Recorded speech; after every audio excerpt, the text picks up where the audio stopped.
Today we discuss some more examples of a equation of a waves. In last lecture we discussed about the sound waves and its some examples, and after that one now discuss some example based on a wave motion. Okay, then which is an equation of a progressive waves? Actually there are a number of types of equations of the progressive wave. We already discussed in a last lecture. Now here we take a one equation of a progressive wave, which is this one. This is one famous equation. Y is equal to the A sine omega t minus k into x. Omega angular frequency, k propagation constant, x displacement of a wave. Wave किती पुढे गेली आहे x axis वर, ते कोण दाखवतं x, and y is a displacement of a particle from the mean position. mean पासून म्हणजे एक तर वर जाईल नाही तर खाली जाणार आहे. मग त्याचं डिस्प्लेसमेंट वर झालंय किंवा खाली झालं असेल, किती झालंय, that indicated by using an y, and a is an maximum displacement of the wave. It's called as amplitude. त्याला काय म्हणणार आहे तुम्ही? amplitude म्हणणार आहे. हा एक कन्सेप्ट झाला. त्यानंतर मॉडिफाईड करून आलेलं इक्वेशन हा एक महत्त्वाचं असेल. y is equal to the a sin this is and 2 pi n into t minus x upon lambda. Remember that this negative sign indicates the wave travels along a positive x-axis. Okay, negative sign indicates the wave travel along a positive x-axis. And if we write the positive sign at here, इथे जर तुम्ही positive sign जर लिहित असाल, then here we say that wave travels in a negative direction of a x-axis. x-axis च्या negative डायरेक्शनला चाललाय. हे तुमचं साइन सांगत असतं. लक्षात घ्या परत एकदा. Negative sign indicates wave travels along a positive x-axis, and positive sign जर असेल इथे, then which means that wave travels along a negative x-axis. Okay, clear आहे सगळ्यांना? Now here we take some example based on these equations. हे equation जसे असतात त्याच्यावर काही एक्झाम्पल्स कसे असतात ते. Here we take some example asked in a different exam. Also some asked in a CET, and some examples are important, not asked in any exam but are the important that cover the number of all other examples. बाकीचे सगळे examples ते काय करता येते, cover करता येते. असे काही एक्झाम्पल्स आपण नोट डाऊन करणार आहे. आता काय करायचं, ज्यावेळेस मी तुमच्याशी बोलतोय, ज्यावेळेस मी एक्झाम्पल सांगत असेल त्यावेळेस तुमच्याकडे नोटबुक असेल, पेन असणार आहे. ज्यावेळेस मी काही व्हॅल्यू सांगेल त्या व्हॅल्यू लगेच पटपट नोट डाऊन करायच्या. ज्यावेळेस मी इथे सॉल्व करत असेल त्यावेळेस तुम्ही सुद्धा अगोदर, एकतर माझ्या अगोदर किंवा माझ्या बरोबर किंवा माझ्या नंतर असं कधीतरी एकदा सॉल्व केलं पाहिजे, तर त्याचा फायदा होणार आहे. नुसतं पाहून वाचून लक्षात येणार नाही, सॅटिस्फाय होताल पण लक्षात येणार नाही. त्याच्यासाठी काय करायचं, एक नोटबुक एक पेन हा तुमच्या बरोबर असला पाहिजे. ओके, सगळे लेक्चर्सला. Okay, this equation of a wave is and y is equal to this ones. हे इक्वेशन्स असणार आहे. मग आता एक्झाम्पल कसं विचारलं, एक एक्झामसाठी हे जे एक्झाम्पल विचारलं होतं ते असं होतं, the frequency of a sinusoidal wave is given by. म्हणजे तुम्हाला काय करायचं आहे, फ्रिक्वेन्सी कॅल्क्युलेट करायची आहे. फाइंड द फ्रिक्वेन्सी असं म्हटलं त्यांनी, find frequency. Now here we write in short, find frequency of a sinusoidal wave, of sinusoidal wave. What is an sinusoidal wave? Sinusoidal wave is actually wave is of a sine type, but we can take a cosine type of a wave also, because there is no any effect of a initial phase on these equations of a other values. म्हणजे मला सांगा, जर माझ्याकडे इथे plus pi by 2 जर घेतला असता तर इथे फ्रिक्वेन्सीवर काही फरक पडतोय. इथे प्लस पाय बाय 2 घेतला असता फेज मध्ये तर फ्रिक्वेन्सीवर काही फरक पडतोय? नाहीये. अँप्लिट्यूडवर काही फरक पडतोय? नाहीये. वेवलेंथवर काही फरक पडतोय? नाहीये. वेवलेंथ आणि फ्रिक्वेन्सी या दोघांच्यावरून आपण व्हेलॉसिटी काढते, त्याच्यावर काही फरक पडतोय? नाहीये. म्हणजे जरी एक्स्ट्रा इथे पाय बाय 2 असता, म्हणजे तो इनिशियल फेज दाखवत असता, तरी त्याच्या केसमध्ये काही फरक पडला नसता. पण पाय बाय 2 मुळे इथे तुम्ही कोसाइन घेऊ शकला असता. काय घेऊ शकला असता? कोसाइन. कारण sine theta plus pi by 2 ची केस आहे, तर तिथे कोसाइन तुम्ही घेऊ शकताय. म्हणजे कोसाइन जरी असलं तरी ती सायन्यूसॉइडल वेव्हच म्हणायचं, आणि साइन जरी असलं तरी ती सायन्यूसॉइडल वेव्ह म्हणायचं, because there is no any effect of a initial phase on this frequency, wavelength, amplitude, velocity, periodic time यांच्यावर काही फरक पडत नाही. म्हणून त्याच्या केसमध्ये तुम्ही डायरेक्टली साइन असो कोसाइन असो त्याला सायन्यूसॉइडल वेव्ह म्हणायचं. इक्वेशन सॉल्व्ह करायला सुरुवात करायचं, आन्सर येतं. हा फरक कुठे पडतो माहिती आहे, ज्यावेळेस तुम्हाला इनिशियल फेज विचारली असेल. इनिशियल फेज म्हणजे पार्टिकलने वेव्हने स्टार्ट कुठून केली आणि हे कोण सांगत असतं, ते इनिशियल फेज सांगत असते. अशा वेळेस फरक मात्र पडणार आहे.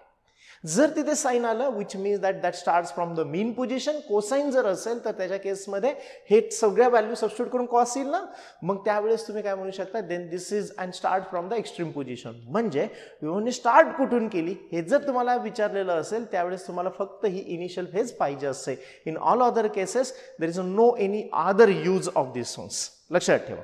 ओके, साइन असो कोसाइन. नाही तुम्ही म्हणणार इथे साइन इक्वेशन आहे, माझं इक्वेशन दिलंय कोसाइन, मग आता फ्रिक्वेन्सी वेव्हलेंथ मध्ये काय बदल होणार का? नाही बदल होत. हे कायमचं लक्षात ठेवा. ओके, आता ह्या इक्वेशन मध्ये असंच म्हणलेलं आहे, find the frequency of a sinusoidal wave y is equal to 0.4 cos this is an 2000t plus 0.8. चलो फ्रिक्वेन्सी काढायची. मग फ्रिक्वेन्सी काढायची असेल तर आधी स्टँडर्ड बरोबर कम्पेअर करायचं आहे. मला सांगा इथे 2π कॉमन आहे का? इथे तुमच्या या फॉर्म मध्ये इक्वेशन जर असेल फ्रिक्वेन्सी आणि वेव्हलेंथच्या तर 2π कॉमन आहेत. ओके, इथे लक्षात ठेवा. पण ज्यावेळेस तुमच्या इथे 2π कॉमन नसेल तर तुम्ही डायरेक्ट याच्याशी कम्पेअर करायला घेतलं तरी चालतंय. Then we can say that this is an omega t आणि instead of this one this is an 2000t. तुम्हाला इथे कॉस आलाय, हा त्याचा फरक पडेल ना, पण ती इनिशियल फेजवर पडेल. मला इनिशियल फेज कॅल्क्युलेट करायचीच नाहीये, जनरली विचारतच नाहीये. मग जर इनिशियल फेज विचारली असती तर मग मला कॉसचं साइन करून घ्यावं लागलं असतं. लक्षात ठेवा. मग इथे गरज नाही तर इथे मी काय म्हणणार आहे, ओमेगा टी आणि इथे 2000t आलाय means omega is equal to 2000. Compare केलं, ओमेगा जागेवर किती आलंय, 2000 आलंय. आणि omega is equal to we know that ओमेगाची व्हॅल्यू किती असते तुमची, 2πm. आलाय आन्सर तुमचं. ओके, बाकी काही विशेष नाहीच आहे. दिस इज अन 1002 ने डिवाइड केलं, N is equal to this 1000 divided by pi. अशा पद्धतीने तुम्ही कॅल्क्युलेट करू शकता फ्रिक्वेन्सी. विशेष काहीच नाहीये, ओनली हिअर वी कम्पेअर. आणि नॉलेज हे लक्षात ठेवा, कन्फ्यूज व्हायचं काही कारण नाहीये. कॉस्ट जरी आलं तरी आणि हे तुमचं स्टँडर्ड बरोबर कम्पेअर करता आलं पाहिजे, दॅट्स ऑल. बाकी काहीही विशेष नसतं. त्याच्यानंतर अजून 1-2 एक्झाम्पल घेऊ म्हणजे तुमच्या लक्षात येईल. असं इक्वेशन म्हटलेलं आहे त्यांनी, this y is equal to the sine pi divided by 2 4t divided by 0.025 minus x divided by 0.25. ही इक्वेशन तुम्हाला दिलं आहे आणि तुम्हाला विचारलंय find the amplitude and frequency. म्हणजे एक अँप्लिट्यूडची कन्सेप्ट आणि एक फ्रिक्वेन्सीची कन्सेप्ट, दोन्हीही व्हॅल्यू कॅल्क्युलेट करायच्यात. आता मी ऑप्शन सांगत बसत नाही, आपल्याला डायरेक्ट सॉल्व्ह करता आलं पाहिजे. ऑप्शन काही देऊ द्या, काही फरक पडत नाही. नेक्स्ट वन्स इथे काय असणार आहे, तुमचं स्टँडर्ड बरोबर कम्पेअर करायचं असेल तर तुमच्या लक्षात येईल, अरे इथे तर 2π स्टँडर्डमध्ये, एक तर काही नसलं तरी चालेल किंवा 2π असतो. मग इथे पाय दिसतोय कॉमन घेतलेला, मग मी काय करावं लागेल, याला मला 2π मध्ये कन्वर्ट करावं लागेल. ओके, त्याच्यानंतर आणखीन एक लक्षात घ्या गोष्टी. ज्या वेळेस तुम्ही हे इक्वेशन सॉल्व्ह करताना तर इथे तुमच्याकडे कितीही व्हॅल्यू तुम्ही इथे ऍडजस्ट केल्या तर इथे काहीच ऍडजस्ट करता येत नाही साइनच्या अगोदर. आणि this is an amplitude, this value is an fix one. म्हणजे तुम्ही इथे साइनचं कॉस केलं, इकडे कशाही व्हॅल्यू कॉमन घेतल्या, डिवाइड केलं तर इकडे काहीच फरक पडणार नाही साइनच्या अगोदर. काय फरक पडेल तो कशाच्या मध्ये पडणार आहे, साइन मध्ये पडणार आहे, या फेज मध्ये पडणार आहे. म्हणून इथे काही फरक पडत नाही. तुमच्या लगेच लक्षात आलं पाहिजे, अरे आन्सर पाहून, ऑप्शन पाहून अँप्लिट्यूडची व्हॅल्यू दिसते 1. आणि आणखीन एक चेक करायचं, ज्यावेळेस तुम्हाला हे इक्वेशन प्रोव्हाइड करता येते त्यावेळेस एक तर असं म्हटलेलं असतं this is an SI unit और they can say that this is an meter because displacement. मग मीटर SI युनिट असं दिलं असेल तर सगळ्या व्हॅल्यू तुमच्या SI मध्ये येणार आहेत. म्हणजे वेलॉसिटी मीटर पर सेकंड मध्ये येईल, पिरियडिक टाइम तर सेकंड मध्ये, फ्रिक्वेन्सी हर्ट्ज मध्ये तर येणारच आहे, अँप्लिट्यूड मीटर मध्ये येणार आहे. म्हणजे सगळ्या व्हॅल्यू SI मध्ये येतील. जर इथे सेंटीमीटर म्हटलं असेल, CGS युनिट म्हटलं असेल तर तुमचे सगळे आन्सर सुद्धा CGS मध्ये येणार आहेत. हे गोष्टी कायमच्या लक्षात घ्या. ओके, त्याच्यात थोडंसं पुढे जाऊ. 1 मीटर म्हणू आपण, इथे मीटर असेल तर इथे पण अँप्लिट्यूड 1 मीटर, दॅट्स ऑल. आता इथे फक्त काय राहिलंय, इथे π/2 आहे, मला पाहिजे 2π. काय करू, 2 ने मल्टिप्लाय करा आणि 2 ने डिवाइड करा, काय फरक पडतो, झालं ना 2π. आणि हा जो एक्स्ट्राचा मला 2π पाहिजे फक्त, हा 4 नको आहे, याला आतमध्ये घेऊन जा ब्रॅकेटमध्ये. Then this equation can be written as this is and sine as it is, this 2π remains as it is. हा 2π तसंच ठेवा, हा 2 × 2 4, 4 आतमध्ये गेला तर इथे 4t डिवायडेड बाय 0.025 आणि इंटू हे 4 1/4 येते, ते बाय आतमध्ये गेले minus x divided by 4 × 0.25, that's all. आणि मग हे 4 4 कॅन्सल होतील. Then this equation can be written like this ones. हे आपलं इक्वेशन तयार झालं. याची गरज नाही लागणार आहे मला, म्हणून मी जास्त कॉन्सन्ट्रेट करत नाही. माझ्याकडे स्टँडर्ड इक्वेशनमध्ये NT इथे दिसतंय फ्रिक्वेन्सी. मग इथे ही जी व्हॅल्यू दिसते माझी ती N ची दिसणार आहे आणि ही T असेल. म्हणजेच माझ्याकडे लक्षात आलं N is equal to 1 divided by 0.025. ही जर व्हॅल्यू आली, दिस इज अन फ्रिक्वेन्सी, ही हर्ट्झ मध्ये असेल. असं विचारलं तर असं, किंवा सॉल्व्ह करायचं असेल तर ते पण लक्षात घ्या. काही बेसिक व्हॅल्यू आहेत तुम्हाला माहित असलं पाहिजे. 1/4 मीन्स 0.25 असतात. म्हणजेच याचा अर्थ काय, 1/0.25 is equal to 4. Okay, transfer केले. पुढचा कन्सेप्ट हे 1/0.25. जर मी हेच 1/0.025 केलं असतं तर हे 40 होतील ना. ओके, 10⁻⁻1 वर जाऊन किती होतील, +1, म्हणजे 40. म्हणजे माझ्या हे लक्षात आलं पाहिजे 1/0.25 ची व्हॅल्यू किती असणार आहे, 40. म्हणजे आन्सर असं दिलं काय त्यांनी किंवा असं दिलं काय, लगेच सॉल्व्ह करता आलं पाहिजे. ह्या व्हॅल्यू पटकन फाइंड आउट करता आल्या पाहिजे. जसं की आणखीन एक व्हॅल्यू आहे 1/2 म्हणजे 0.5 असतं. म्हणजेच 1/0.5 म्हणजेच किती रे, 2. 1/0.05 घेतलं असतं तर किती झालं असतं, 20. अजून 0 वाढला तर अजून 200 झालं असतं. इथे पण तसंच आहे. या बेसिक कन्सेप्ट माहीत असाव्यात जेणेकरून कॅल्क्युलेशन फास्ट होतात तुमची. ओके, क्लिअर आहे सगळ्यांना. म्हणजे अँप्लिट्यूड असेल, फ्रिक्वेन्सी असेल, ते सुद्धा आपण याच्यावरनं फाइंड आउट करू शकतो. असे एक्झाम्पल्स तुमचे आहेत. अजून एखादा एक्झाम्पल्स घेऊ म्हणजे आणखीन क्लॅरिटी तुमची मिळून जाणार आहे. आणखीन एक्झाम्पल्समध्ये म्हटलेलं आहे this y is equal to, थोडं मॉडिफिकेशन आहे. कन्सेप्ट तेच आहे, थोडं मॉडिफिकेशन आहे. y is equal to the a sin omega t minus 2πx divided by lambda. This is an equation provided for you. Okay, आणि तुम्हाला असं म्हटलेलं आहे if minimum particle velocity is equal to the, if minimum particle velocity, कोणाची velocity, particle. आता एक लक्षात घ्यायचं आणखी नाही, पार्टिकलची वेलॉसिटी वेगळी आणि वेव्हची वेलॉसिटी वेगळी. इथे काय होत असतं, ज्यावेळेस वेव्ह पास होत असते त्यावेळेस पार्टिकल ऑसिलेट होतात, वर खाली अप डाऊन मोशन असतं, ऑसिलेटरी मोशन असतं. मग पार्टिकलची वेलॉसिटी असते v is equal to ± omega into square root of a² - x². आठवतंय तुम्हाला SHM चॅप्टर मधला फॉर्म्युला, ऑसिलेशन मधला. नेक्स्ट वन्स वेव्हची वेलॉसिटी सांगायची असेल तर वेव्हची वेलॉसिटी असते v is equal to n lambda. ही वेव्हची वेलॉसिटी आणि ही पार्टिकलची वेलॉसिटी. आता यांनी काय म्हटलेलं आहे, दिस मिनिमम इफ मिनिमम नाही, मॅक्सिमम व्हॅल्यू असं म्हटलेलं आहे. The maximum particle velocity is equal to the 4 times the wave velocity.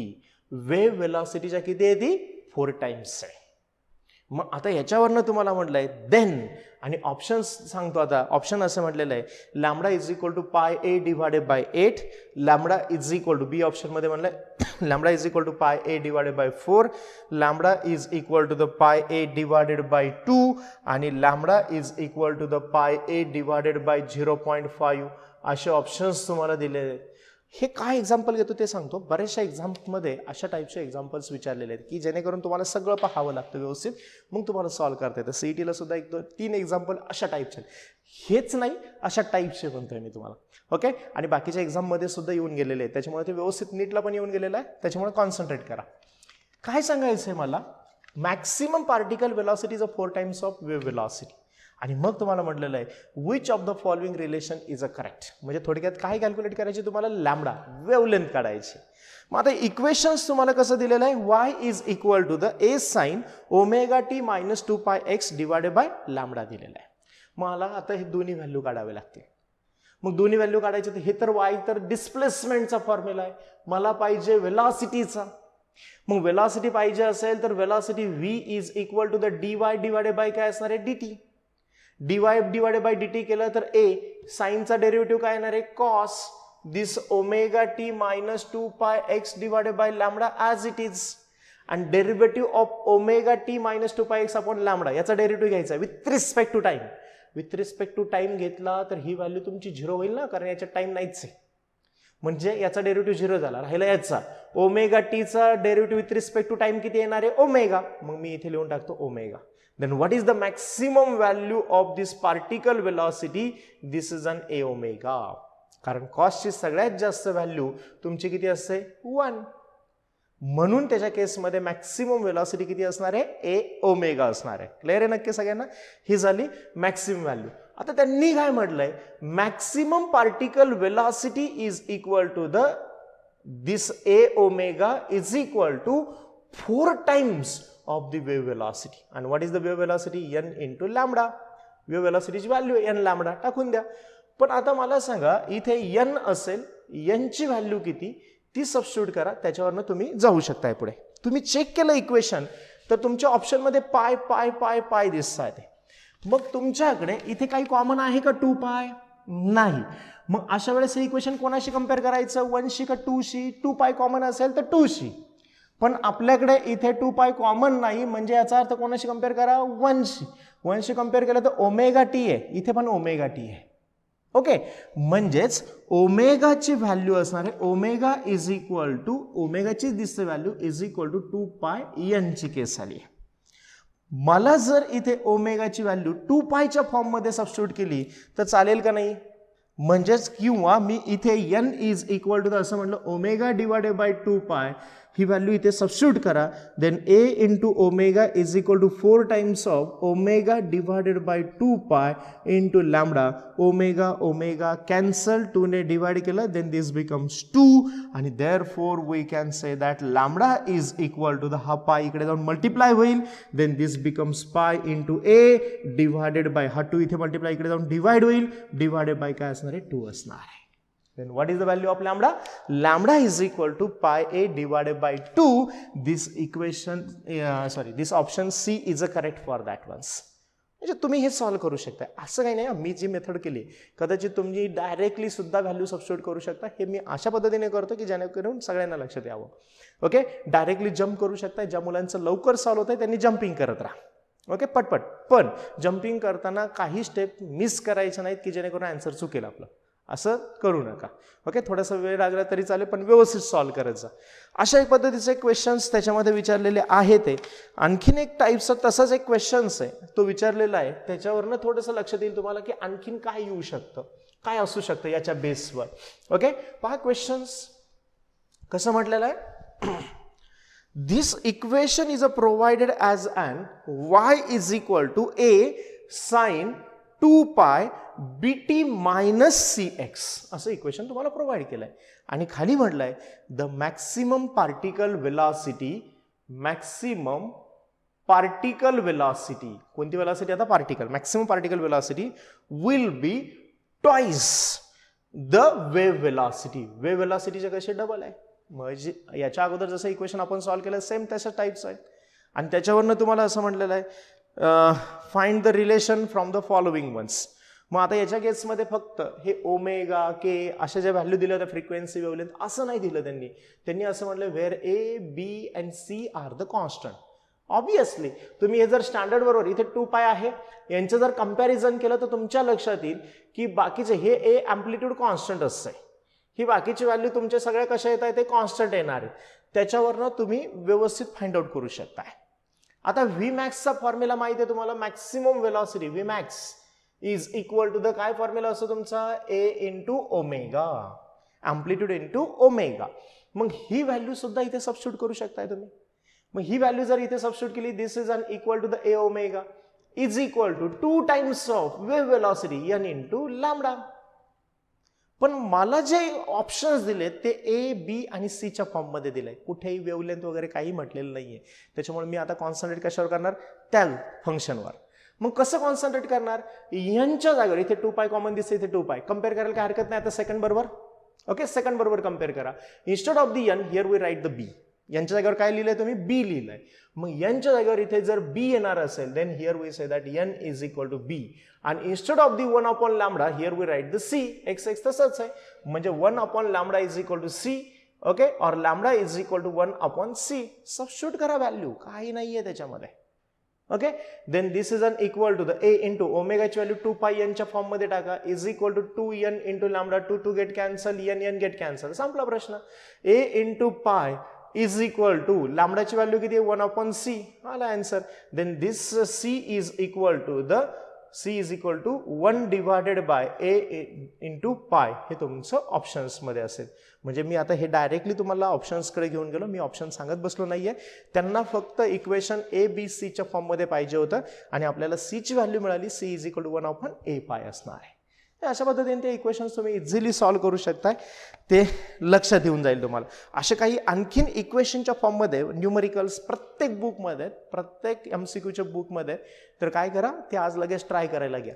आज आपण जसं घेतलंय तशाच पद्धतीने आणखीन जे क्वेश्चन्स हे तुमचे वेव्ह इक्वेशनवर डिपेंड आहे, प्रोग्रेसिव्ह वेव्ह चाललंय आपला, त्यांच्यावर डिपेंड असणार आहे, ते सगळे अशा पद्धतीने सॉल्व्ह करायला घ्या. मी एक फक्त काही जस्ट त्याच्यातून चॉईस केलेत की हे इम्पॉर्टंट आहेत किंवा अशा टाईपचे क्वेश्चन्स असू शकतात, त्याच्यावर थोडं कॉन्सन्ट्रेट केलं तुम्ही आणखीन काही क्वेश्चन्स सॉल्व्ह करायचे आहेत. चलो आणखीन एक टाईप येतो तुमचा, हे तर झालं तुमचा बेसिक कन्सेप्ट. आणखीन एक टाईप येऊन जातो, this is an phase difference of the particles. Phase डिफरन्सवर क्वेश्चन्स असतात. हे झालं वेव्ह इक्वेशनवर क्वेश्चन्स. आता फेजवरचे क्वेश्चन्स कसे असतात ते समजून घ्या एकदा, बेसिक माहित असावं म्हणून थोडंसं सांगतो. Here we consider this is an wave. ही वेव्ह तुम्ही कन्सिडर करताय, ओके, लाईक दिस वन्स. एक असतं फेज आणि अनादर असतो तुमचा पाथ.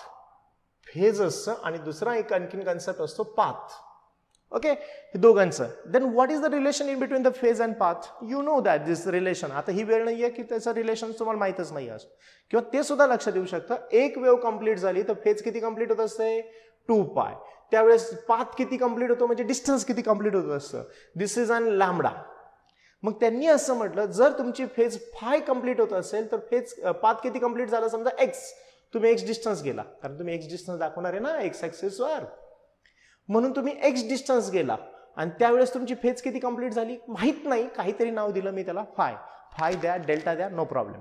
आणि यांचं क्रॉस मल्टिप्लिकेशन जर केलं तर तुमच्या लक्षात येईल this phi is equal to the 2πx divided by lambda. अशा पद्धतीने हे रिलेशन आहे. This is an phase and this is an X. जसं जसं तुम्ही पुढे जाताल एक्स डिस्टन्स तुमचं कंप्लीट होत जाईल, तशी तशी तुमची फेज बदलत जाईल आणि जसं तुमची एक्स बदलतो तसा फेज बदलतो. हे लक्षात ठेवा.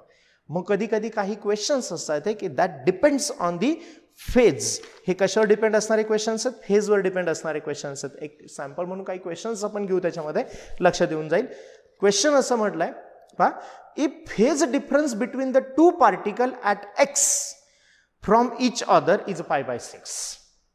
म्हणजे सपोज आपण असं कन्सिडर करू, कोणते दोन पार्टिकल घेतलेत, हा एक इथला एक पार्टिकल घेतला, तो सध्या इथे गेलाय, आणि हा इथला कुठला तरी एक पार्टिकल घेतला, तो सध्या इथे गेलाय. कोणते तरी त्यांनी आपल्याला दिलेला आहे.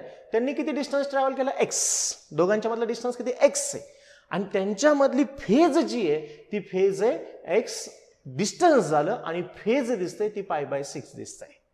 आणि पुढे म्हटलंय frequency of the oscillation is and 25 hertz. त्याची फ्रिक्वेन्सी दिली 25 hertz and velocity is provided as an 100 meter per second and then find the value of x.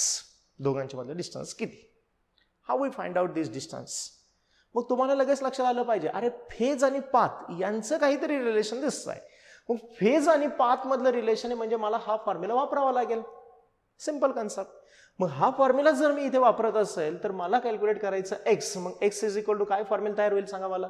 X is equal to this phi into lambda divided by 2π. That's all. मग माझ्याकडे phase दिली ना त्यांनी π/6, no problem. 2π तर constant आहे तुमचा. राहिला प्रश्न लॅम्बडाचा, आणि लॅम्बडा काढण्यासाठी व्ही आणि एन दिलेत ना. हे शेजारी मी लिहिलेत म्हणून लगेच लक्षात येत असतं, तसं तुम्हाला लिहिता आलं पाहिजे. गिव्हन टर्म्स काय ते. मग lambda is equal to V divided by N. What is the V? 100 आणि N is and 25. This becomes 4 metre मध्ये येणार आहे SI मध्ये. Then X is equal to the phi is and π/6. लॅम्बडाची व्हॅल्यू 4 आली तुमची, डिवायडेड बाय हे 2π असतील. पाय गेट कॅन्सल. 2 ने डिवाइड केला दिस बिकम्स 2. इथे 2 ने डिवाइड केला दिस बिकम्स 3. म्हणजे 1/3 मीटर. म्हणजे दोघांनी त्यांच्यामधलं डिस्टन्स झाला. अशा पद्धतीने तुमच्या लक्षात आलं पाहिजे. ओके, म्हणजे हे कन्सेप्ट. आता मला सांगा बरं, तुम्ही एक डायरेक्ट क्वेश्चन विचारतो मी, जर याच्या केसमध्ये ह्या सॉल्विंग वरून विचारतो, मी सॉल्व्ह केलंय आपण त्याच्यावर, म्हणजे आयडिया लक्षात येईल. जर दोन पार्टिकल मधलं डिस्टन्स 4 मीटर असतं तर त्यांच्यामधलं फेज डिफरन्स किती आला असतं? If the distance in between that two particle is 4 meter, then what is the phase difference in between them? लक्षात येते काय म्हणतोय मी? पहा इथे लांबडाची व्हॅल्यू आली तुमची 4 मीटर, म्हणजे एक वेव्ह कंप्लीट झाली, वेव्हलेंथ कंप्लीट झाली, म्हणजे फेज किती कंप्लीट होत असेल? 2 पाय. That's all. समजताय? जर ह्यांनी म्हटलं असतं की जर 2 मीटर असतं तर एकच पाय आला असता. जर 3 मीटर म्हटलं असतं तर याच्या केसमध्ये किती कन्सेप्ट आले असते सांगा मला? दिस इज अँड 4 ला किती आले तुमचे? 2 पाय. 2 मीटर असते तर 1 पाय. 3 मीटरला किती आलं असतं? 1.5 पाय किंवा 3/2 पाय असं म्हटलं तरी चालेल. म्हणजे या पद्धतीने तुमच्या लगेच अंडरस्टँडिंग झालं पाहिजे. अरे आपल्याला सांगायचं काय, प्रत्येक वेळेस सॉल्विंगच करत बसायचं नाही, फॉर्म्युला वापरा मग मी व्हॅल्यू टाकतो मग कॅन्सल करतो असं नाहीये. You must know the some basic ideas about this ones. त्याच्या सगळ्या बेसिक आयडिया तुम्हाला माहित असाव्यात, हे महत्वाचं आहे. क्लिअर आहे नक्की? अजून एक कन्सेप्ट असतो बरं का, तो ऍक्च्युली SHM ला पण कंटिन्यू करतो आणि या वेव्हला सुद्धा कंटिन्यू करत असतो, म्हणून तो कन्सेप्ट एक सांगतो, लक्षात येऊन जाईल तुम्हाला. पहा, if that particle performs a SHM and if it starts from the mean position, त्याने कुठून स्टार्ट केलंय? मीन पासून स्टार्ट केलंय, म्हणजे इथनं स्टार्ट केलं असेल आणि that get moving up to the maximum distance, त्यांचं डिस्प्लेसमेंट हे सगळ्यात जास्त झालंय. मग किती झालं मला सांगा? इथून घेतो ना आपण displacement, x is equal to 0 असतो आणि a किती असतो? a plus a. इकडे किती? Minus a. Plus minus only show the direction. म्हणजे डिस्प्लेसमेंट x किती झालं? a. सगळ्यात जास्त पार्टिकल इथून मागे फिरणार आहे, म्हणजे डिस्प्लेसमेंट सगळ्यात जास्त इथे आहे. मग तुम्हाला असं म्हटलंय फाइंड द टाइम, तुम्हाला असं कन्सेप्ट मध्ये म्हटलेलं आहे find the time required to move the particle from its mean position or minimum displacement to the maximum displacement. Minimum पासून मॅक्सिमम पर्यंत जाण्यासाठी त्याला किती वेळ लागला, असा क्वेश्चन जर विचारला तर काय करणार? मग त्याच्यासाठी तुम्हाला कळलं पाहिजे पार्टिकलने सुरुवात करून केली x मीन पासून, मग x इज इक्वल टू काय फॉर्म्युला आहे? a sin omega T. SHM मध्ये झालेला concept. Particle starts from the mean position, okay, then displacement x is equal to a sin omega T. मग मला सांगा तो मीन पासून कुठे गेला? मॅक्सिमम पर्यंत गेला, म्हणजे x ची व्हॅल्यू किती झाली? a. मग a इज x ची व्हॅल्यू a टाकली मी, a तसंच sin omega T, a get cancel, म्हणजेच राहिलं किती? 1. then 1 is equal to किती? sin omega t, which means that sin omega t is equal to 1. then omega t is equal to the sin 90s and 1, म्हणजेच omega t is on pi by 2, म्हणजेच omega ची value 2 pi n टाका into t, किंवा 2 pi n च्या ऐवजी periodic टाइमच्या form मध्ये घ्यायचं असेल तर this is an equal to 2 pi divided by t into small t is equal to pi by 2. pi get cancel. Therefore, how much time required for this one? t divided by 2 into 2, 4. म्हणजे minimum पासून किंवा मीन पासून extreme पर्यंत जाण्यासाठी किती वेळ लागतो? t/4. आता हे मी एकदा सॉल्व्ह केलं, हे कायमचं डोक्यात ठेवा, हे माहीत असलं पाहिजे. हे सॉल्विंग केलं आपण, पण हे कायमचं लक्षात ठेवा, ओके.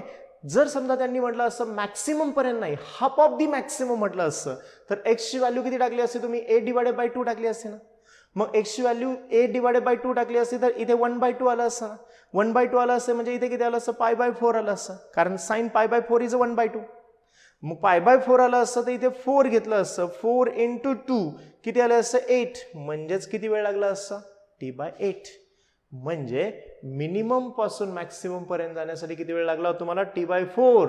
आणि मिनिमम पासून हाफ ऑफ द अँप्लिट्यूड पर्यंत जाण्यासाठी किती वेळ लागतोय? t/8. हे कन्सेप्ट लक्षात घ्या सगळ्यात. म्हणजे त्याच्यावरनं तुम्हाला सॉल्विंग करता येतं. असंच एक प्रॉब्लेम होता, त्याच्यावरनं सांगतो. Time to displace the particle from the mean to maximum is, दिलाय टाइम तुम्हाला, मिनिमम पासून मॅक्सिमम पर्यंत जाण्यासाठी टाइम लागलाय ते म्हणताय ते 0. लक्षात घ्या, this value here we write this time required for this one is an 0.25 0.025 second म्हटले, काही नाही फरक पडत. 0.25 घेतलं आणि 0.025 म्हटलेलं आहे त्यांनी, ओके. तो टाइम घेतोय. किती वेळ लागला? एवढा वेळ मिनिमम पासून मॅक्सिमम जाण्यासाठी. आणि तुम्हाला म्हटलंय then the frequency of the oscillation is, काहीच गडबडून जायचं कारण नाही. फ्रिक्वेन्सी विचारली तुम्हाला आणि तुम्हाला कोणता टाइम दिलाय? मिनिमम पासून मॅक्सिमम पर्यंत. म्हणजे याचा अर्थ कशाची व्हॅल्यू दिली? t/4 दिलाय. आपण म्हणतो मिनिमम टू मॅक्सिमम t/4 आहे आणि त्यांनी तो टाइम डायरेक्ट दिलाय, म्हणजे t/4 ची व्हॅल्यू प्रोव्हाइड केली आहे आणि तुम्हाला म्हटलं फ्रिक्वेन्सी किती. पहा adjustment n is equal to 1/t असतो, मग 1/t ची व्हॅल्यू किती येते चेक करा. देन t ट्रान्सफर केला आणि याला इकडे घेऊन टाका. Then this is 1/4 into 0.025 is equal to 1/t आणि 1/t म्हणजेच काय असतो n. संपला प्रश्न. और 1/4 ने याला मल्टिप्लाय केलं तर 0.1 येईल ना. दिस इज इक्वल टू 1/t म्हणा किंवा त्याला जाता फ्रिक्वेन्सी म्हणा. Therefore frequency n is equal to 1/0.1 म्हणजे 10 हर्ट्झ इज ऑन फ्रिक्वेन्सी. हे कळलं पाहिजे. म्हणजे डायरेक्टली जम्प करता आली पाहिजे. आता फ्रिक्वेन्सी काढा मग कसं काढणार आणि काय हे डायरेक्ट टाइम माहीत असेल ना तुम्हाला. इथपासून इथपर्यंत जम्प करण्यासाठी t/4 आहे, इथपासून इथपर्यंत जाण्यासाठी t/8 आहे. डायरेक्ट ती व्हॅल्यू टाकायची. फ्रिक्वेन्सी असेल फ्रिक्वेन्सी काढा, पिरियडिक टाइम विचारला तर पिरियडिक टाइम काढा. त्यांनी म्हटलं असं फाइंड द पिरियडिक टाइम, 4 जाऊन मल्टिप्लाय झाले असते, मिळाला असता पिरियडिक टाइम. ओके, म्हणजे अशा पद्धतीने तुम्ही इझिली सॉल्व्ह करू शकता. अशा टाईपचे सुद्धा काही क्वेश्चन्स असतात ते पण माहीत असले पाहिजेत तुम्हाला. त्याच्यानंतर थोडंसं मी पुढे जातो, पुढच्या कन्सेप्टकडे जाता. तर एक आणखीन एक क्वेश्चन होता म्हणून तो एक सांगतो. मोटर बोट असते माहिती आहे सगळ्यांना. If the motor boat get moving from the water, motor boat आहे वॉटरमधून मूव्ह होत असेल तर कोणत्या वेव्ह जनरेट करते, असा एक क्वेश्चन एक विचारला होता म्हणून तुम्हाला सगळ्यांनाच क्लिअर करतो. मोटर बोट ज्यावेळेस वॉटरमधून जात असते then it produces both the waves, transverse as well as longitudinal. कसं, ज्यावेळेस ते वॉटर सरफेसवर वेव्ह जनरेट करते त्या वेव्स कोणत्या असतात, सरफेसवर. सरफेसवर जे वेव्ह जनरेट करत असते this waves are the transverse wave. आणि ज्या अंडर वॉटर जनरेट करत असते these are the longitudinal. Under water म्हणजे पुश करत असते, तिला पुढे जायचं असतं ना मोटर बोटला, त्यावेळेस ती मागे पुश करते म्हणजे कॉम्प्रेशन रेअरफॅक्शन अंडर वॉटर तयार होत असते. म्हणजे त्या कोणत्या वेव्ह झाल्या तुमच्या लॉन्जिट्युडिनल. आणि सरफेसवर ज्या वेव्ह तयार होत असतात त्या कोणत्या असतात, ट्रान्सवर्स असतात. असंच आणखीन एक क्वेश्चन आहे, सुनामी ज्यावेळेस येत असतात सुनामीमध्ये वेव्हज कोणत्या जनरेट होत असतात, these are also both type of a wave. त्या सुद्धा दोन्ही टाईपच्या वेव्ह असतात. म्हणजे ज्यावेळेस भूकंप होतो अंडर वॉटर सी मध्ये त्यावेळेस काय होत असतं, आतमध्ये प्रेशर क्रिएट होतं, कॉम्प्रेशन रेअरफॅक्शन तयार होत असतं, म्हणजे लॉन्जिट्युडनल वेव्हज असतात. पण ज्यावेळेस त्या वर येतात त्यावेळेस त्या सरफेसवर ट्रॅव्हल होताना ट्रान्सवर्स असतात. म्हणजे दोन्ही टाईपच्या वेव्हज त्याच्यामध्ये काय होत असतात, जनरेट होत असतात. हे लक्षात ठेवा. म्हणून तर सुनामी येताना आपल्याला लवकर लक्षात नाही येत की ह्या किती घात आहे, कारण अंडर वॉटर वेव्ह चाललेले असतात लॉन्जिट्युडनल वेव्हज. आणि सॅटेलाइट काय करतो, वरचे फोटोग्राफ घेतो सी मध्ये, समुद्रामध्ये. त्यावेळेस त्या वेव्हज अंडर वॉटर जातात आणि वरून तर फोटोग्राफ घेतल्यानंतर समुद्र तर काही जास्त व्हायब्रेट होताना दिसत नाही, ऑसिलेट होताना दिसत नाही. नाहीतर जर तिथेच जर ऑसिलेट झाला असता तर लवकर लक्षात आलं असतं याची तीव्रता किती आहे. मग हे अंडर वॉटर आहेत म्हणून सॅटेलाइटला फोटो घेता येत नाही, म्हणून त्याची तीव्रता लवकर लक्षात येत नाही जोपर्यंत ते सी लेवल म्हणजे त्या केसमध्ये वरच्या लेवलला येत नाहीयेत. ओके, म्हणजे समुद्र सपाटीवर येत नाहीयेत अशापर्यंत आपल्याला त्याची तीव्रता लक्षात येत नाही. ज्यावेळेस त्या वेव्हज वर येत आहेत म्हणजे कन्सेप्ट कसा असतो, हे सपोज जर सी असेल, समुद्र असणार आहे आणि इथे कुठेतरी भूकंप झाला तर ह्या अंडर वॉटर वेव्ह चाललेल्या असतात आणि वरून फोटोग्राफ घेतला तर लक्षात येत नाही. पण ज्यावेळेस ह्या वर येतात सरफेसवर, म्हणजे इथे बीच असणार आहे, वर येत आहे ते, त्यावेळेस इथे अर्थ सरफेस आहे ना म्हणून खाली तर जाता येणार नाही. मग वर ज्यावेळेस येतात त्यावेळेस अशी त्याची तीव्रता लक्षात येत असते, कारण यांची एनर्जी खालून पास होत असते आणि त्यांचं त्याची एनर्जी पुढे पास होणार आहे. म्हणजे अशा पद्धतीने आपल्याला तो पार्ट लक्षात येऊ शकतो. दोन्ही टाईपच्या वेव्हज त्याच्यामध्ये जनरेट होत असतात. चलो, अजून एक कन्सेप्ट आहे त्याच्यामध्ये महत्वाचा, बीटचे काही क्वेश्चन्स आहेत. बीटचे क्वेश्चन्स एकदम सिंपल फॉर्म मधले आहेत, फक्त तुम्हाला बीटचा मिनिंग समजला पाहिजे. बीट म्हणजे काय रे, बीट फॉर्मेशनचा कन्सेप्ट. बीट फॉर्मेशनचा कन्सेप्ट काय, suppose this is an one wave, okay, and here we take a another wave. आणखीन एक वेव्ह मी इथे दाखवतो ऑफ ए सेम टाईप कसा घेतलाय, सेमचा, आणि त्यांची अँप्लिट्यूड सुद्धा सारखी आहे पण त्यांची फ्रिक्वेन्सी कशी आहे, डिफरंट आहे. फ्रिक्वेन्सी कशी आहे, डिफरंट आहे. म्हणजे काय सर, जर तुमच्या समोर वेव्हज दिसत आहेत, एका वेव्हचे एका सोर्सच्या 5 वेव्ह कंप्लीट झाल्या, दुसऱ्याचे 4 तयार झाल्या, म्हणजे त्याच्या केसमध्ये दोघांच्या एकाच वेळेमध्ये म्हणजे 2 सेकंदमध्ये एकाच्या 5 वेव्ह तयार झाल्या आणि एकाच्या 4 तयार झाल्या. याचा अर्थ दोघांची फ्रिक्वेन्सी सारखी आहे का, नाही आहे. मग दोघांच्या फ्रिक्वेन्सीमध्ये फरक आहे. मग बीट फ्रिक्वेन्सी म्हणजे काय, beat frequency n is equal to difference in between that frequencies. Suppose एकाची फ्रिक्वेन्सी 100 हर्ट्ज असेल आणि अनादरची फ्रिक्वेन्सी 104 असेल, then it's difference is 104 minus 100, म्हणजे यांच्यामध्ये कितीचा डिफरन्स आहे, 4. म्हणजे किती बीट तयार होतील, 4. बीट तयार होतात म्हणजे काय झाले थेअरीमध्ये, तुम्ही एक्झाम दिली त्याच्यावर. बीट तयार होतात म्हणजे काय, अल्टरनेटली मॅक्सिमम. आता याच्या केसमध्ये इथे क्रेस्ट ओव्हरलॅप झालेत म्हणजे मॅक्सिमम तयार होणार आहे, आणि इथे क्रेस्ट रफ्स तयार झालेत म्हणजे इथे मिनिमम तयार होणार आहे. असा मॅक्सिमम आला तर त्याला म्हणायचं वॅक्स, आणि असा मिनिमम आला तर त्याला म्हणायचं वॅन. आणि किती वॅक्स आणि वॅन तयार होतात त्याला म्हणतात बीट. एक वॅक्स प्लस एक वॅन म्हणजे एक बीट. एक वॅक्स प्लस एक वॅन म्हणजे एक बीट. असे किती बीट तयार होतात त्याला म्हणतात बीट फ्रिक्वेन्सी पर सेकंद. म्हणजे एका सेकंदात असे किती बीट तयार होतात. मग ही बीट फ्रिक्वेन्सी किती, तर या दोन्ही फ्रिक्वेन्सीच्या डिफरन्स इतकी. डेरिवेशन झालंय तुमचं. मग त्याच्यावरनं तुम्हाला काही क्वेश्चन्स तयार करता येऊ शकतात. हे क्वेश्चन्स असतात, एक दोन क्वेश्चन्स टाईप घेतो मी, त्याच्यावरनं थोडीशी आयडिया येऊ शकेल तुम्हाला. बीटचे क्वेश्चन्स कसे आहेत पहा. एक क्वेश्चन असं म्हणलेलं आहे, frequency of a source 100 hertz and 105 hertz. दोन सोर्स आहेत, त्यांची फ्रिक्वेन्सी दिल्यात, एकाची 100 दिली, एकाची 105 दिली, आणि पुढे म्हटलं तुम्हाला find the time interval between two successive waxing. दोन जवळजवळचे वॅक्सिंग. आता मला सांगा, वॅक्स झाला, वॅन झाला, तर वॅन नंतर कोण तयार होणार आहे रे, वॅक्स येईल का नाही. मग या वॅक्स मधलं डिस्टन्स म्हणजेच मला सांगा, वॅक्स आणि वॅन म्हणजे एक बीट ना. मग दोन जवळजवळचे वॅक्स म्हणजेच एक बीट ना. मग त्याच्यासाठी लागणारा time is an periodic time. Time taken to complete a one beat is called as a periodic time. मग एक बीट कधी तयार झाला, एका वॅक्स पासून कुठे जायचं तुम्हाला, पुढच्या वॅक्स पर्यंत. मग हा पिरियॉडिक टाइम विचारलाय त्याने. दोन सक्सेसिव्ह वॅक्स मधला टाइम इंटरवल समजतंय.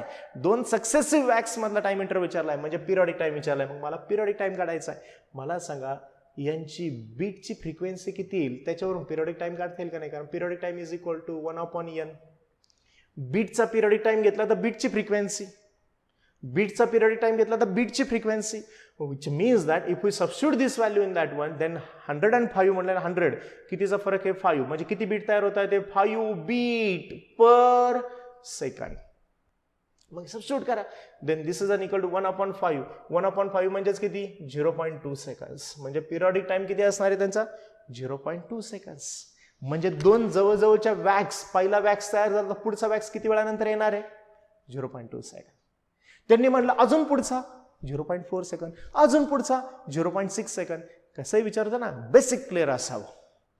ओके, अशा टाईपचे क्वेश्चन्स सुद्धा त्याच्यावर विचारलेले असतात. ते आणखीन काय आहेत तुम्हाला असे पण क्वेश्चन्स आहेत.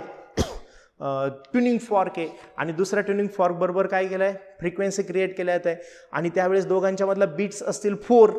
मग एकाला नंतर काय केलं तुम्ही, त्याच्यानंतर घासून घेतलाय. ओके, मग घासून जर घेतल्यानंतर त्याची फ्रिक्वेन्सी मला सांगा, जर या केसमध्ये जर माझ्याकडे हा ट्युनिंग फॉर्क असणार आहे, लक्षात घ्या, हा ट्युनिंग फॉर्क असेल, त्याला मी काय केलं, घासून घेतलं, याची थिकनेस कमी केली. ओके, थिकनेस कमी झाली म्हणजे याचा अर्थ तो जास्त व्हायब्रेट होईल ना, आणि जास्त व्हायब्रेट झाला म्हणजे फ्रिक्वेन्सी वाढली ना. मग फ्रिक्वेन्सी त्याची त्यावेळेस वाढत असते. आणि दुसरा एक कन्सेप्ट असतो ते म्हणतात त्याच्यावर मी वॅक्स ॲड करतो. वॅक्स मेन असेल त्याच्यावर ॲड केलं म्हणजे त्याची थिकनेस वाढली ना. थिकनेस वाढली म्हणजे आता व्हायब्रेशन कमी झाले, म्हणजे व्हायब्रेशन कमी झाली म्हणजे फ्रिक्वेन्सी काय झाली त्याची कमी झाली. याच्यावर काही न्यूमरिकल्स आहेत तुमचे. एक न्यूमरिकल तशा टाईपचं घेऊ म्हणजे लक्षात येऊन जाईल तुम्हाला. Fork produces 4 beats. किती बीट तयार करतोय फॉर्क, 4 बीट्स तयार करतोय. कोणाबरोबर, विथ अनादर सोर्स. म्हणजे एक आणखीन एक सोर्स आहे, एक ट्युनिंग फॉर्क आहे, या ट्युनिंग फॉर्कने दुसरा आणखीन एक काहीतरी सोर्स असेल आणि its frequency is provided 288 hertz म्हटलाय. आणि या फॉर्कने याच्या बरोबर किती बीट तयार केले आहेत 4. मला सांगा 4 बीट म्हणजे दोघांच्या फ्रिक्वेन्सी मधला डिफरन्स ना. मग एक तर याची फ्रिक्वेन्सी जास्त असेल, याची कमी असेल, नाही तर याची कमी असेल, याची जास्त असेल, दोन्हीपैकी एक असेल का नाही. ओके, आणि तुम्हाला विचारलंय शेवटी find the frequency of the fork. मध्ये एक सेंटेन्स दिलंय ते महत्वाचं आहे आपल्यासाठी, पण मी डायरेक्टली शेवटच्या सेंटेन्सकडे जातो. Find the frequency of the fork. कशी येणारी फ्रिक्वेन्सी पहा, यांच्यामध्ये 4चा डिफरन्स आहे म्हणजे एक तर ही 292 असेल, नाही तर 284 असेल. मला सांगा 292 मायनस 288 केलं तर किती येणार आहे 4. 288 मायनस 284 केलं तर किती येणार आहे 4. म्हणजे दोन्ही पॉसिबिलिटी आहेत ना. ओके, म्हणून लक्षात घेताना काय करायचं अशा वेळेस, एक तर ही फ्रिक्वेन्सी असेल किंवा ही असेल आन्सरमध्ये, आणि ऑप्शन तर दोन्ही दिलेले असतात. मग ही कोणती, ही का ही, हे कसं काढणार ते लक्षात घ्या. त्याच्यासाठी सेकंड सेंटेन्स खूप महत्वाचं असतं. सेकंड सेंटेन्समध्ये काय म्हटलंय पहा, a little wax is a place on a fork. फॉर्कवर काय केलं, लिटल वॅक्स प्लेस केलं. पहिल्या केसमध्ये त्यांचे 4 बीट आले. दुसऱ्या केसमध्ये काय केलं, हा फॉर्क घेतला, हा 288 तसाच ठेवलाय, पण याच्यावर काय केलं, असं वॅक्स ऍड केलं. मला सांगा, वॅक्स ऍड केलं म्हणजे फ्रिक्वेन्सी कमी होईल का नाही, मग याचे व्हायब्रेशन कमी होतील का नाही. ओके, व्हायब्रेशन कमी झाले. जर समजा याचे व्हायब्रेशन कमी झाले म्हणजे याच्यापेक्षा फ्रिक्वेन्सी कमी होईल, याच्यापेक्षा फ्रिक्वेन्सी कमी होणार आहे. मग आता ते काय म्हणतात पुढे, then it produces 4 beats with a given source.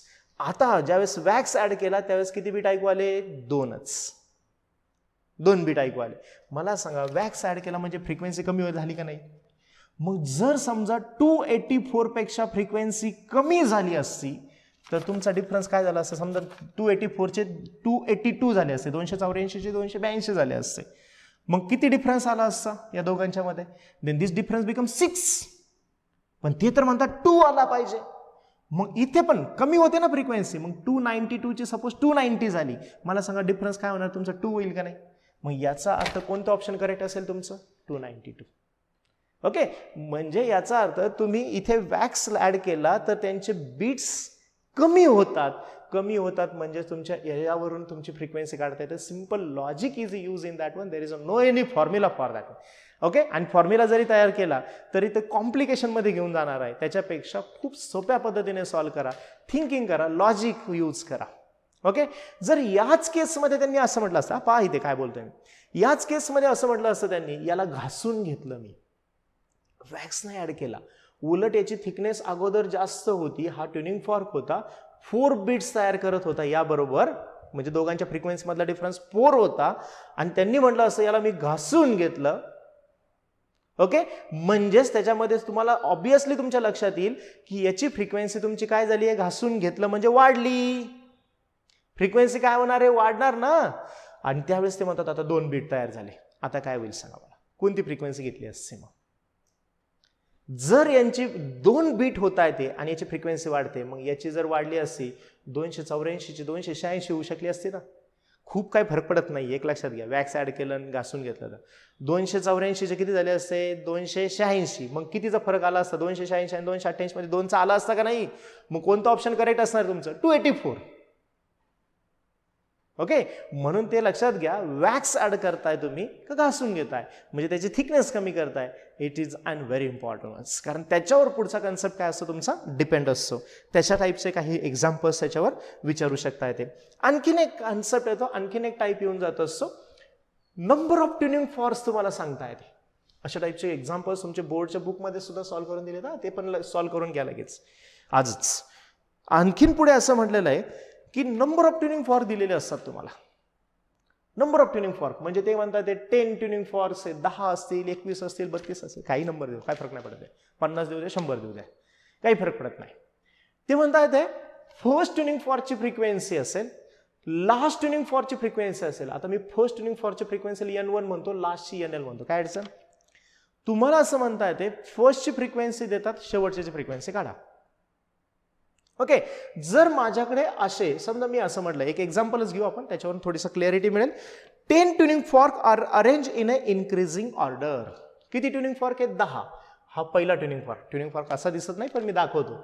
First, second, third, fourth, fifth, 6, 7, 8, 9, 10. किती ट्युनिंग फॉर्क आहेत, 10. असे का दाखवले, पुढे त्यांनी असं म्हणलेलं आहे अरेंज इन इन्क्रीजिंग ऑर्डर. म्हणजे काय, त्यांच्या फ्रिक्वेन्सी वाढत वाढत चालल्यात. म्हणजे पहिल्याची फ्रिक्वेन्सी कमी, त्याच्यापेक्षा दुसरे जास्त, त्याच्यापेक्षा दुसरे जास्त, पुढे जास्त जास्त जास्त जास्त अशी वाढत चालली. हा पहिला असेल आणि हा 10 नंबरचा असेल. पुढे म्हटलंय increasing order of a 4 beats per second. म्हणजे काय रे, म्हणजे पहिल्याची आणि दुसऱ्याची यांच्यामध्ये कितीचा फरक आहे, 4चा. 4 beat per second with an adjacent one. शेजारच्या बरोबर 4चा फरक आहे.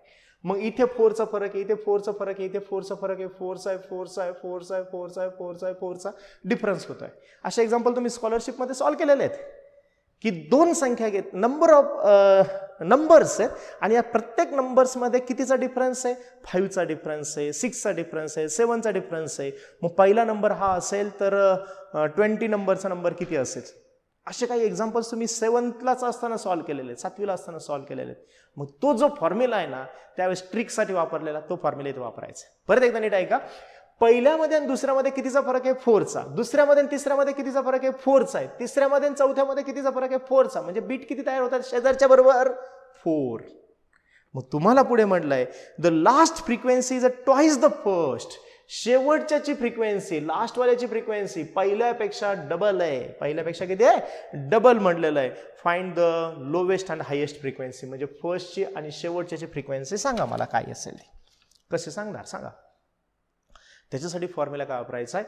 बोर्डच्या बुकमध्ये पण असे प्रॉब्लेम सॉल्व्ह करून दिलेले आहेत, पण त्यांनी थोडेसे म्हणजे बेसिक पासून वापरलेले आणि त्याला वेळ खूप जातो. ते कन्सेप्ट वापरू नका. हा फॉर्म्युला डायरेक्ट वापरा जो की तुम्ही स्कॉलरशिपला वापरलेला असेल. This frequency of the last tuning fork NL is equal to N1 frequency of the first tuning fork. इथे एक तर प्लस असतं नाही तर मायनस साइन असतं. सांगतो मी त्याचं meaning. This is an N-1 into P. What is the meaning of this one. Frequency of the first tuning fork last, हे तर क्लिअर झालं असेल. N म्हणजे नंबर ऑफ ट्युनिंग फॉर्क.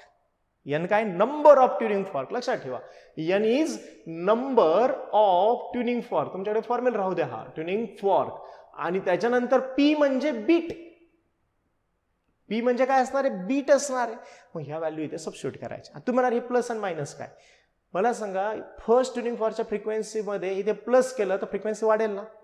मग इन्क्रीजिंग ऑर्डरने जर फ्रिक्वेन्सी दिली असेल तर प्लस साइन वापरायचं, कारण वाढत जाईल ना, वाढलं पाहिजे ना शेवटपर्यंत. आणि जर डिक्रीजिंग ऑर्डरने असते म्हणजे पहिल्याची जास्त आणि शेवटची कमी, मग पहिल्यापेक्षा बाकीच्यांच्या कमी करायचे आणि शेवटचे मग मायनस साइन वापरायचं. एवढाच फरक लक्षात ठेवा. इन्क्रीजिंग ऑर्डर असेल तर प्लस साइन आणि डिक्रीजिंग ऑर्डरने असेल तर मायनस साइन. मला सांगा इथे कोणती ऑर्डर आहे, इन्क्रीजिंग. मी कोणतं साइन वापरणार, प्लस साइन. मग लास्ट वाल्याची frequency NL is equal to काय formula, N1 plus sign increasing order N-1 into P. What is the last frequency, double twice of the first one, पहिल्याच्या डबल आहे, is equal to N1 is equal plus हे किती आहेत, number of tuning fork किती आहेत तुमच्याकडे, 10 tuning forex आहेत, -1 बीट किती आहेत, 4 बीट्स आहेत.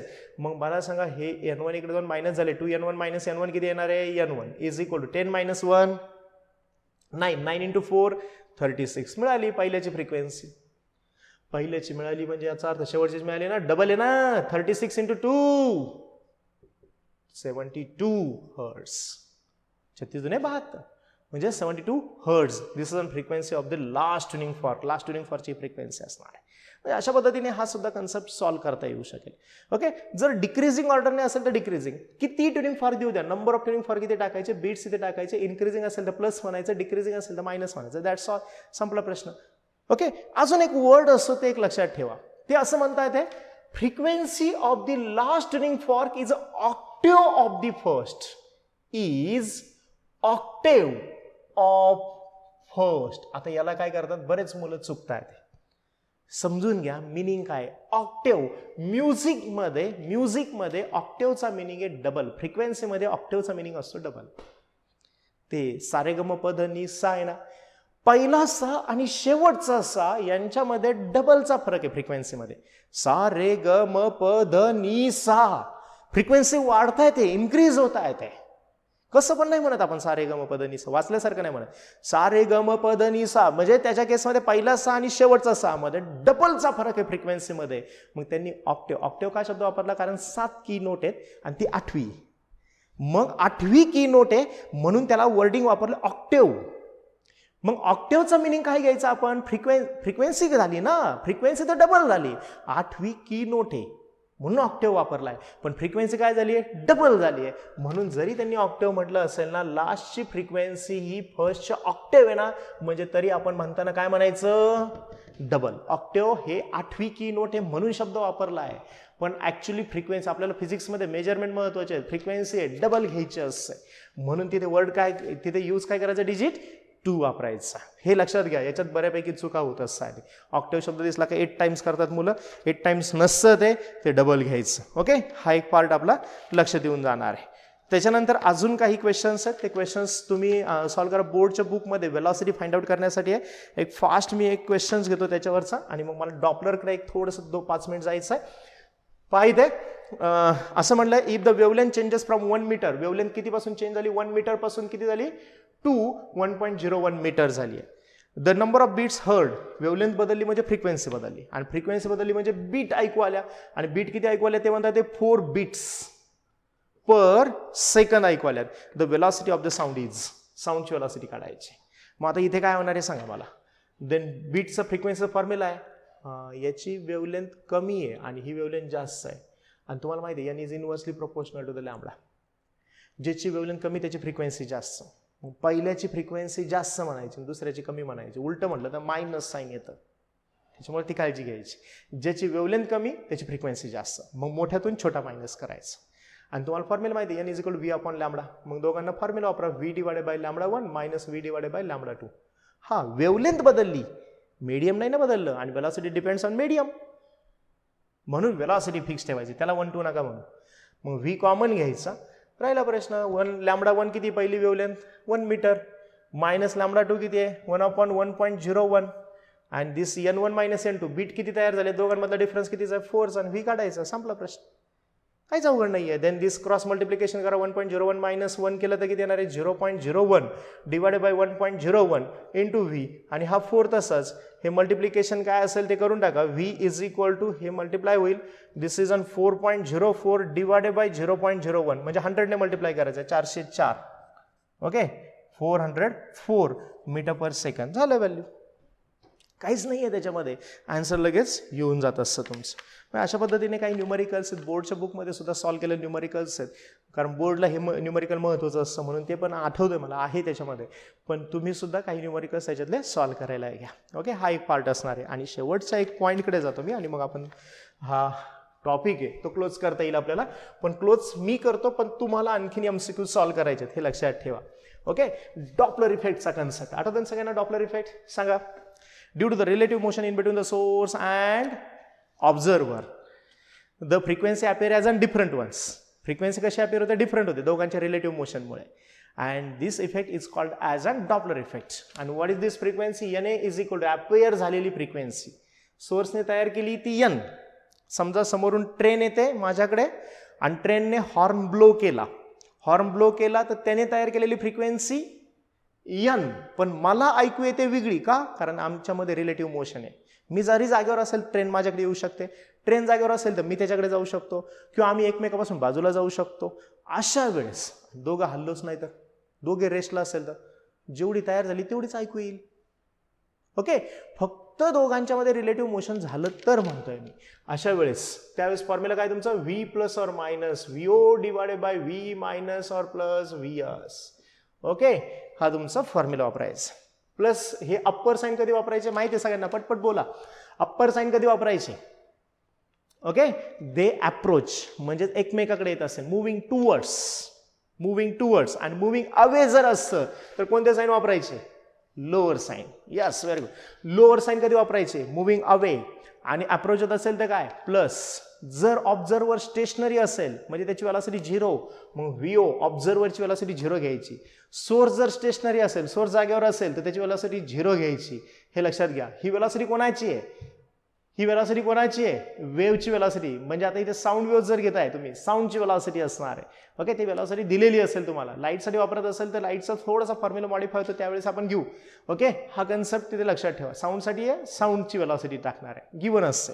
ओके, मी एक न्यूमरिकल घेतो आणि त्या न्यूमरिकलवरून बरेचसे आयडिया क्लिअर होईल. बरेचसे एक्झाम्पल्स आहेत त्याच्यामध्ये, आणि खूप सिंपल आहेत. चांगले करून ठेवा, त्याच्यात मार्क जायला नको. ओके, मी थोडंसं पर्सेंटेजच्या फॉर्ममध्ये घेतो म्हणजे तुम्हाला थोडीशी आयडिया येईल. ओके, कॉम्प्लिकेशन्स फॉर्ममध्ये थोडा असं म्हटलंय, and observer moves towards the stationary source. नीट आहे का, तुम्हाला पण सॉल्व्ह करायचं आहे. And observer moves towards stationary source. Source कसा आहे, स्टेशनरी. सोर्सची वेलॉसिटी झाली ना 0. ओके, ऑब्झर्वर मूव्ह झालाय. Observer moves towards the stationary source of a sound with a velocity 1/5 of the velocity of the sound. म्हणजे ऑब्झर्वरची velocity 1/5 of the sound velocity. साऊंडची velocity V आहे, त्याच्या 1/5 ही कोणाची व्हेलॉसिटी? ऑब्झर्व्हरची आहे. What is the percentage increase in apparent frequency? Apparent फ्रिक्वेन्सीचे percentage किती वाढले आहेत? मग कसं काढणार ॲपरंट फ्रिक्वेन्सीचे पर्सेंटेज? ॲपरंट फ्रिक्वेन्सी काढा. कसं काढणार? NA is equal to frequency किती तयार केली? N. ब्रॅकेटमध्ये काय टाकणार? V. जवळ येतात ना, म्हणजे अप्पर साईन म्हणजे प्लस. VO ची व्हॅल्यू किती टाकणार? V/5. ओके, डिवायडेड बाय हे V. VH ची व्हॅल्यू किती? 0. संपला प्रश्न. ओके, आता तुम्हाला कॅल्क्युलेट काय करायचं? ही फ्रिक्वेन्सी ॲपरंट फ्रिक्वेन्सी पर्सेंटेजमध्ये किती वाढली ते काढायचं आहे. मग हे कसं काढणार? पहा, थोडंसं लक्ष देऊन जाईल तुम्हाला. हे V ने सेपरेट डिवाइड केलं तर काय येतं रे? NA is equal to N into separate divide केलं तर 1 प्लस 1 किती? 5. V कॅन्सल होतील ना, कॉमन घेऊन कॅन्सल केलं तरी चालेल. और NA is equal to N, okay, plus 1/5 times of N. मला सांगा तयार केलेली फ्रिक्वेन्सी किती होती? N. प्लस झाली म्हणजे काय झाली? वाढ झाली, इन्क्रीज झालं. किती इन्क्रीज झाली? यांच्या 1/5. 1/5 म्हणजे किती? 0.2 वाढ झाली. हे पर्सेंटेज मध्ये काढलं तर याला 100 ने मल्टिप्लाय करणार ना, म्हणजे किती पर्सेंट वाढली? 20%. That's all. कळलं का? हे काय म्हटलं मी? 1/5 वाढ झाली, प्लस झाली ना. अगोदर एवढी फ्रिक्वेन्सी होती, परत त्याच्याच 1/5 वाढली. 1/5 म्हणजे किती वाढली? 0.2. आणि तुम्हाला म्हटलं पर्सेंटेजमध्ये काढा. पर्सेंटेज काढताना 100 ने मल्टिप्लाय करतो. मग 100 ने मल्टिप्लाय केलं तर किती येणार आहे? किती पर्सेंट वाढली आहे? 20% वाढली. अशा पद्धतीने असे प्रॉब्लेम जरी असेल पर्सेंटेजचे तरी सॉल्व्ह करता येतात. मग तुमचे आणखीन प्रॉब्लेम्स आहेत, चोर आहेत, पोलीस मागे फिरतात, सायरनचा आवाज आहे, त्यांच्या फ्रिक्वेन्सी दिलेल्या असतात, चोराला किती ऐकू आली, त्यांना लक्ष देईल, दोघांच्या मधलं डिस्टन्स किती आहे, अशा पद्धतीने तुम्हाला ते न्यूमरिकल सॉल्व्ह करता येतात. त्यांची व्हेलॉसिटी किती आहे ते कॅल्क्युलेट करता येत असतं. ते सिम्पल आहेत एकदम. म्हणजे तुम्ही लक्षात घ्या, फक्त दोघांची व्हॅल्यू टाकायचे. चोर असेल तर चोर ऐकता येते म्हणजे ऑब्झर्व्हर झाले. पोलिसांचा सायरन वाजतोय, सोर्स झाले. ते चोर चोर असतील त्यांच्याजवळ पोलीस येत असतील, दोघांच्या मधलं डिस्टन्स कमी होत असेल, अशा पद्धतीने कॅल्क्युलेट करता येत आहे. जर दोघे सारख्याच व्हेलॉसिटीने जात असतील तर डिफरन्सच नाही व्हेलॉसिटीमध्ये, म्हणजे जेवढी फ्रिक्वेन्सी तयार केली तेवढीच ऐकू येईल. रिलेटिव्ह मोशन पाहिजे, एक तर बाजूला गेले पाहिजे नाही तर जवळ आले पाहिजे, हे महत्वाचं आहे. आणि आणखीन एक सांगतो, आपल्याला बोर्डच्या बुकमध्ये सिंपल फॉर्ममध्ये दिलेत, हे दोघे एकाच लाईनमध्ये दाखवलेले आहेत. पण जर कॉम्प्लिकेटेड फॉर्ममध्ये न्यायचं असेल तुम्हाला नीटला, JEEला, तर ते काय करतात, तुमचा ऑब्झर्व्हर हे सोर्स इथे, ते म्हणतात ऑब्झर्व्हर इथे आणि सोर्स चालला या बाजूने. मग अशा वेळेस त्यांची व्हेलॉसिटी इथे या बाजूने V असेल तर तुम्हाला ऑब्झर्व्हर इकडे आहे ना, मग याचा कॉम्पोनंट इकडे दाखवायचं. ते म्हणतात अँगल तयार झालाय थीटा. मला सांगा व्हीचा इकडे कॉम्पोनंट कोण झाला? V cos theta. मग इथे सोर्सची व्हेलॉसिटी घेताना ही नाही घ्यायची V, तुम्ही ऑब्झर्व्हरकडे जाणार ना, मग ऑब्झर्व्हरकडे जाणारी घ्यायची. ऑब्झर्व्हरकडे जाणारी कोण आहे? V cos theta. मग VHच्या जागेवर काय टाकायचं? V cos थीटा टाकायचं. अशा पद्धतीने प्रॉब्लेम, बाकी काहीच नाही बदल करायचा, सगळा सेम आहे. आपल्याला ऍक्च्युली सोर्स तुमचा या बाजूने चाललाय, ऑब्झर्व्हर तुमचा या बाजूने. मग सोर्स इकडे जाऊन काय उपयोग आहे का? तुमचा आवाज तर इकडे जाईल ना, त्याचा कॉम्पोनंट इकडे किती? त्याचा काही भाग इकडे जाईल, काही भाग इकडे जाईल ना, त्याचं डिवायडेशन केलं तर. मग त्याचा कॉम्पोनंट इकडे किती तेवढाच घ्यायचा आणि त्याच्यावरनं सॉल्व्ह करायचं. अशा ॲडव्हान्स लेवलला काही प्रॉब्लेम्स आहेत ते JEE आणि नीटला वापरायचं आहे. बदल काही नाही करायचा आहे. बुकमध्ये, सगळ्या बुकमध्ये सापडेल तुम्हाला फॉर्म्युला, त्याच्यावरनं लक्षात ठेवा. फक्त इकडे जाण्याच्या ऐवजी ही कन्सेप्ट वापरायची, त्याच्यावरनं प्रॉब्लेम सॉल्व्ह करायचा. थीटाची व्हॅल्यू दिलेली असते, काही अडचण नाही. समजा थीटाची व्हॅल्यू दिलेली असेल त्यांनी 60, तर cos 60 किती? 1/2. 1/2 असेल तर V डिवायडेड बाय 2, मग VH जागेवर V/2 टाकायचं, संपला प्रश्न. VS/2 एवढी व्हॅल्यू टाकायची आणि त्याच्यावरनं तुम्हाला सॉल्व्ह करता येऊ शकतं. विशेष असं काही नाही आहे. ओके, अशा पद्धतीने असे सगळे न्यूमरिकल्स आपण त्याच्यामध्ये कव्हर करायचा प्रयत्न केला, सगळे टाईप्स कव्हर केले. जर काही अडचण आली तर नक्की विचारा. तुम्ही काही आणखीन न्यूमरिकल सॉल्व्ह करा, काही MCQ सॉल्व्ह करा. जर समजा बरेच मुलं असं म्हणतात या बुकमध्ये चुकीचं आहे, त्या बुकमध्ये चुकीचं आहे, असू शकतं चुकीचं, पण तरी आपण एकदा खात्री करा. जर सोल्युशनमध्ये आणि ऑप्शन जे दिलेले असतात शेवटी त्यांच्यामध्ये डिफरन्स असेल तर ते पाहत चला. नाहीतर कधी कधी काय होतं, आपणच चुकीचं सॉल्व्ह करतो, आपण म्हणतो नाही पुस्तकच चुकीचं आहे. तसं नको व्हायला. बुकवर बऱ्यापैकी वेळा रिवाईज झालेलं असतं, चुका कमी झालेल्या असतात. ते बुक घेतानाच असे घ्यायचे असतात की जे जास्त एडिशन झालेले असतात, की जेणेकरून चुका कमी होत आहेत. अशा पद्धतीने ते सॉल्व्ह करत राहा. Okay, thank you.